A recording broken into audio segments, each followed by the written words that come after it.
ಶ್ರೀಕೃಷ್ಣಾಯ ನಮಃ. ಯಮದೀಪ ಮತ್ತು ಯಮದೀಪ ದಾನ ಕೊಡುವ ಕ್ರಮ. ಆಶ್ವಯುಜ ಬಹುಳ ತ್ರಯೋದಶಿ.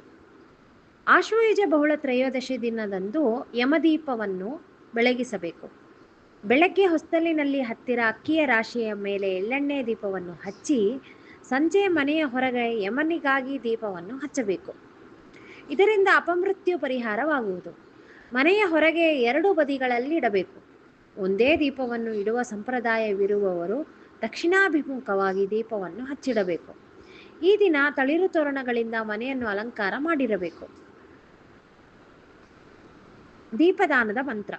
ಮೃತ್ಯುನಾ ಪಾಶದಂಡಾಭ್ಯಾಂ ಕಾಲೇನ ಶ್ಯಾಮಯಾಯುತಃ ತ್ರಯೋದಶ್ಯಾಂ ದೀಪದಾನಾತ್ ಸೂರ್ಯಜಃ ಪ್ರಿಯತಾಂ ಮಮ.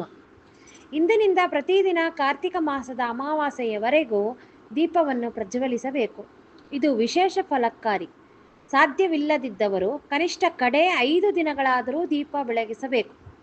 ಅದು ಸಾಧ್ಯವಿಲ್ಲದಿದ್ದರೆ ಬೇರೆಯವರು ಹಚ್ಚಿದ ದೀಪದ ತುದಿಯನ್ನು, ದಟ್ ಇಸ್ ಕರಿಯನ್ನು ತೆಗೆದು ಉಜ್ವಲಗೊಳಿಸುವುದು ಮತ್ತು ದೀಪ ಆರಿ ಹೋಗುವುದಂತೆ ನೋಡಿಕೊಂಡರೂ ಕೂಡ ಅಷ್ಟೇ ಪುಣ್ಯ. ಶ್ರೀ ಭಾರತೀ ರಮಣ ಮುಖ್ಯ ಪ್ರಾಣಾಂತರ್ಗತ ಶ್ರೀಕೃಷ್ಣಾರ್ಪಣಮಸ್ತು. ಮಧ್ವೇಶಾರ್ಪಣಮಸ್ತು. ಧನ್ಯವಾದಗಳು. ಶ್ರೀಕೃಷ್ಣಾಯ ನಮಃ. ಯಮದೀಪ ಮತ್ತು ಆಕಾಶದೀಪ ಏಕೆ ಹಚ್ಚುವುದು ಅನ್ನುವ ಒಂದು ಉದ್ದೇಶ ಮತ್ತು ಮಾಹಿತಿ ಹೀಗಿದೆ. ಆಶ್ವಯುಜ ಬಹುಳ ತ್ರಯೋದಶಿ ದಿನದಂದು ಯಮದೀಪ ದಾನ ಮಾಡತಕ್ಕದ್ದು. ಈ ದಿನ ಸಾಯಂಕಾಲ ದೀಪವನ್ನು ದಕ್ಷಿಣ ದಿಕ್ಕಿಗೆ ಮುಖ ಮಾಡಿ ಮಣ್ಣಿನ ಹಣತೆಯಲ್ಲಿ ಹಚ್ಚಬೇಕು. ಈ ದೀಪ ಮಾರನೇ ದಿನ ಅರುಣೋದಯ ಕಾಲದ ತನಕ ಉರಿಯುವಂತೆ ಹಚ್ಚಬೇಕು.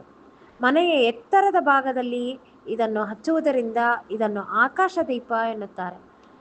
ಆಕಾಶದೀಪ ಮತ್ತು ಯಮದೀಪ ದಾನ ಮಾಡುವ ಉದ್ದೇಶ: ಗಗನ ಮಾರ್ಗದಲ್ಲಿ ಸಂಚರಿಸುವ ಪಿತೃದೇವತೆಗಳಿಗೆ ದಾರಿ ತೋರಿಸುವುದು, ಪಿತೃದೇವತೆಗಳಿಗೆ ತೃಪ್ತಿ. ದೀಪ ಬೆಳಗುವುದರಿಂದ ನಮ್ಮ ಸಂಸ್ಕೃತಿಯ ಪ್ರೋತ್ಸಾಹ.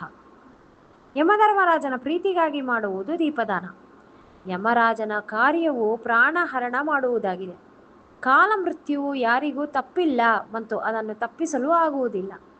ಆದರೆ ಅಕಾಲ ಮೃತ್ಯುವು ಯಾರಿಗೂ ಬರಬಾರದೆಂದು ಯಮಧರ್ಮನಿಗೆ ಕಣಕದಿಂದ ತಯಾರಿಸಿದ ಎಣ್ಣೆಯ ದೀಪವನ್ನು 13 ದೀಪಗಳು ತಯಾರಿಸಿ ಸಂಜೆಯ ಹೊತ್ತಿನಲ್ಲಿ ಮನೆಯ ಹೊರಗೆ ದಕ್ಷಿಣಕ್ಕೆ ಮುಖ ಮಾಡಿ ಇಡಬೇಕು. ಇತರ ಯಾವುದೇ ದಿನದಂದು ದೀಪವನ್ನು ದಕ್ಷಿಣ ದಿಕ್ಕಿಗೆ ಮುಖ ಮಾಡಿ ಇಡುವುದಿಲ್ಲ. ಈ ದಿನ ಮಾತ್ರ ದೀಪವನ್ನು ದಕ್ಷಿಣಕ್ಕೆ ಮುಖ ಮಾಡಿ ಇಡಬೇಕು. ಅನಂತರ ಈ ಮಂತ್ರದಿಂದ ಪ್ರಾರ್ಥನೆ ಮಾಡಬೇಕು.